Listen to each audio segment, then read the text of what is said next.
Hello and welcome to episode 3 of Write Right, a virtual program sponsored by Broward County Library and the African American Research Library and Cultural Center.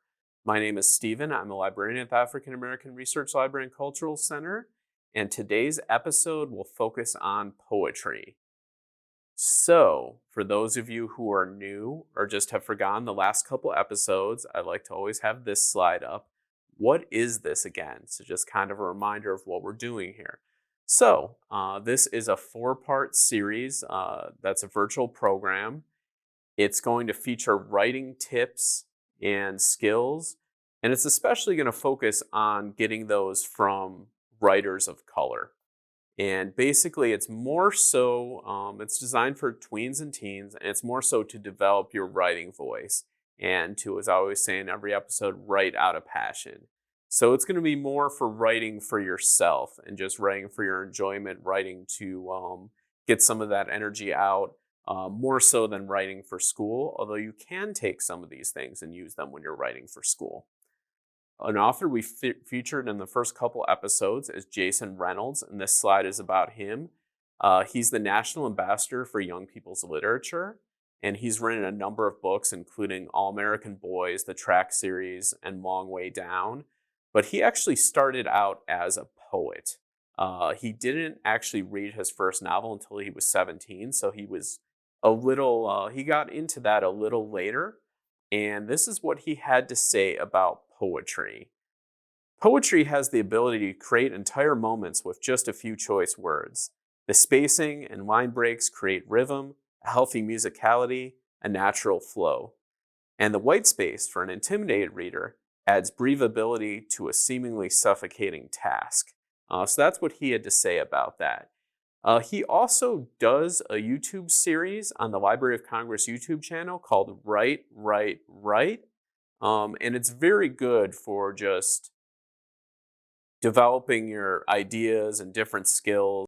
Every episode is only a minute and a half or 2 minutes long, and it features a lot of different writing prompts and tips.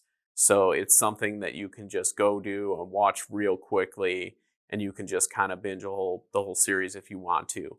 But he has a lot of good things to say there. All right, here is JayZ, who doesn't really need an introduction. He's one of the most famous and successful rappers of all time. But he said something interesting. He was talking about rap is poetry. This is what he said. Rap is poetry. It's thought-provoking and there's thought behind it, and there's great writing in rap as well. I mean, if you take Rakim lyrics and you pull them away from the music and you put them up on a wall somewhere and someone had to look at them, they would say, well, this is genius. This is genius work. So I want people to take that away. I also want people to take away the quick judgment. Listen to the song. Listen to its intent. So that's what Jay was saying about rap being poetry. And I like to include this in here because there's a lot of connections between rap and poetry, especially when you talk about slam poetry, which I'm going to get into a little bit later. And also to just mention who Rakim is. He was a really influential rapper from New York in the 80s, inspired JayZ, Nas, Biggie, all those big New York rappers in the 90s, and who inspired a lot of rappers today. So he's very influential. And another thing about rap as poetry is that Reynolds, when he first got into poetry, it was actually Queen Latifah lyrics that really kind of inspired him to start writing his own poetry. So, hip hop can develop that interest in poetry. So I think that's something important, and that's why I put this slide in here. All right, so now moving on to the nitty gritty. Poetry writing tips. And these are all from professional published poets of color. So it's things that you're gonna be able to use with your own work. All right, the first person I have here is Kwame Alexander. I have mentioned him in earlier episodes, but he's a poet and a novelist. And most of his novels, including The Crossover, which is probably his most famous and successful one, are actually written in verse poetry. So the whole story is told through a series of poems. And in this video, he actually talks about the ingredients he uses as a recipe for his poems. So he mentions rhyme, rhythm, and repetition. Uh, and you don't necessarily need rhyme in your poems, but the rhythm and repetition are very important to achieving that flow. You don't necessarily need rhyme, but it's something that can be important. I also have a link to his poem, The Undefeated, which he put into a book, and the book actually won the Newbery Honor. And that's really impressive because usually the Newbery honors go to full novels. So he put this poem, and it was good enough that it got a Newbery Honor. I include the artwork there because Kadir Nelson, the illustrator, he actually won the Caldecott Medal and the Coretta Scott King Award for his artwork. And we actually have some of his artwork here at the African American Research Library as well. All right, and moving more into specific tips, I've got Dimitry Reyes on this slide. He's a poet from New Jersey of Puerto Rican descent. He's had his poems published in a number of different magazines and books, and he's a teaching artist at the New Jersey Performing Arts Center. Here are 5 tips he has. In the link here, the interview gets into more details on these. But again, I just wanted to put them out there real quickly for you to look at. The first one seems like kind of an obvious one, but it's a really important one. Be comfy. So basically, just find a place where you can write, where you can relax, where you won't be distracted with your writing. It's sometimes hard to do that, but just try and find a place where you're comfortable, where you can just write. Number 2, which I've mentioned in earlier episodes, is read. Because reading poetry, even reading lyrics, it's going to help you develop your voice. It's going to inspire you. So that's something that, you're going to want to do. And something that Dimitry Reyes uses a lot to inspire him is the website poetryfoundation.org. They've got a lot of different poems there from different time periods, different poets. So there's just a lot of poetry out there that you can read and use to inspire yourself. And so another thing he mentioned that's important, and Kwame Alexander mentioned this as well, just kind of described it differently, is follow the regular music of language. So it's just listening to how language works, how it flows. You don't necessarily have to worry about the rhyme. Like I said, you can rhyme if you want to, but you don't have to. Number 4, and this is really important, just not only for writing, but I think for life, everything that happens to you is material. So something you look at in your life and you think, oh, someone else might find this boring, someone else might not understand this. Just don't worry about it. It can be material for you. If it inspires you to write, if an experience you had inspires you to write, then that's material. It doesn't matter what other people think about that experience. If writing about it helps, if you feel like you need to write about it, then write about it.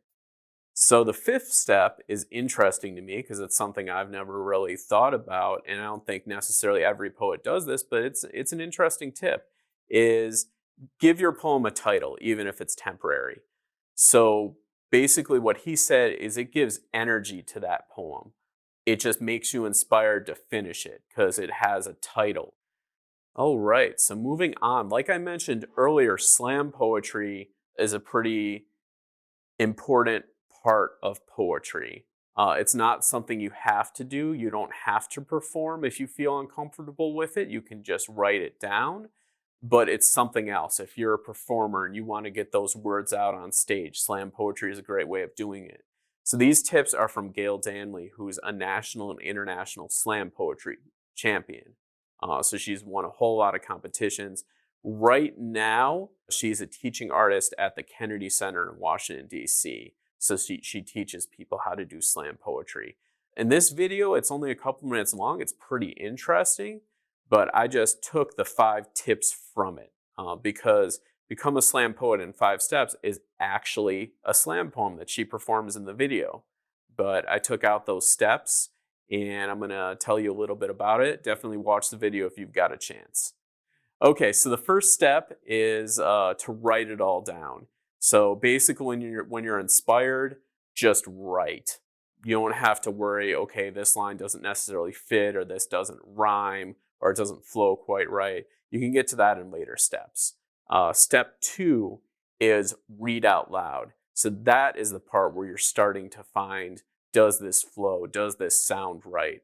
Step 3 is cut the fat. So that means any part of it that just doesn't work, doesn't sound right, go ahead and cut it out. Step 4, read out loud again. That's when you read it again after you've cut out those parts that don't work and just see how it flows. And step number 5 is actually add flavor, is the way she said it. And basically, that's kind of like when you're cooking and you put some spices in. It's just the idea that you put small little details in there. It's not the same as fat, because it's not like a ton of words, but just little parts here and there that you can throw in that just make it flow better, make it sound a little better, give it more details and energy. All right, and related to that, something I've mentioned, and actually the people behind my Write Out of Passion t-shirt, which I wore in the first 2 episodes, but don't have with me today. But it's a local nonprofit that does a lot of work with young people in poetry. The Amari Hardwick Blue Apple Poetry Network. It's part of the Jason Taylor Foundation.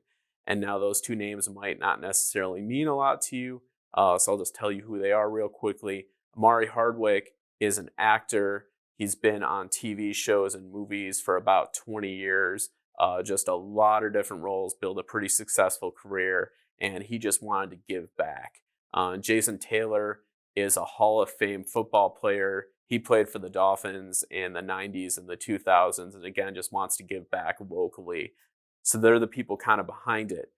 But basically, they sponsor the Louder Than a Bomb Florida Slam Poetry Competition, which features students in schools from all the way down in Homestead up to Port St. Lucie. So basically all of South Florida and a little bit of Central Florida all competes in this competition. But besides being a competition, it's also a place, they've got workshops for poets to develop their skills as well. And they always say the point is not the points, it's the poetry. So even if you lose the competition, you still could have something really good and interesting to say. And a lot of their teaching artists are young people of color who've been out of high school maybe just a couple years and can kind of relate and really mentor and help you with your poetry. So I always like to promote what they're doing. They're doing a lot of good work. And yeah, so their link is down there, and their Instagram is Blue Apple Poetry, spelled BLU. And yeah, so definitely check them out. Something else that I put in every episode is just the resources we have here at Broward County Library. So you're going to see on the left side, you're going to see our website. The right side, you're going to see the Communico app for Android. That app is free. You can get it from the Google Play Store. It's not available for iPhone yet, but if you have an Android phone, you can use it. Basically, you can link your account there. You can download ebooks, download e-audio, download music through your library card. And you can also do that from our website. You can see up there I have the quick links to all the e-resources we have. Because we're physically closed when I'm recording this, we still have a lot to offer. Down there are listed Access 360, Overdrive, Libby, Hoopla, and Comics Plus. Those are all places you can download material from. Hoopla also has streaming video as well. We have Freegal, which is streaming audio. We've got Broward eTutor for help with school. So there's a lot of different online resources we have. We also currently have curbside pickup. So if you do want to put a hold on and check out a book or a DVD or a CD, we do have that option. You just can't physically come into the library while I'm recording this. Maybe by the time you see it, we will be open to the public again. But as of right now, these are the things we can do for you. All right, and that is it. So again, thank you for watching. Our next and final episode is going to be personal essays and nonfiction. So again, thank you for watching. And like I always say, write out of passion. Bye.